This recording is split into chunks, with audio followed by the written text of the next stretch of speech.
Евана, Мепсо и Елем подготвуваат сценарија за да го нарушат нашиот углед и да не заплашат, тврдат во иницијативниот одбор против поскапувањето на струјата. Но и покрај ваквите закани и заплашувања граѓаните не се откажуваат од барањата.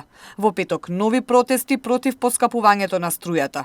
Ништо, велат, нема да не сопре во остварување на нашата цел. Добивме информации дека сакаат да ги согоруваат, значи да ги запалат некои трафостаници. Граѓаните треба да знаат дека во таков случај цели населби, можеби цели села може да останат без струја од 10 до 20 дена.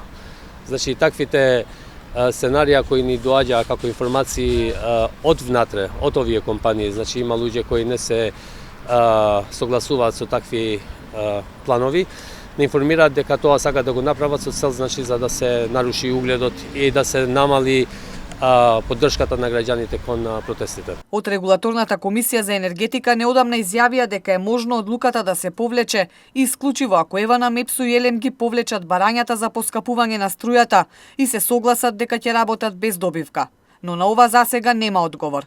Инаку протести со барање за поништување на одлуката се одржаа неколку пати досега во Тетово, Куманово, Дебар, Гостивар, Скопје, Прилеп и Битола.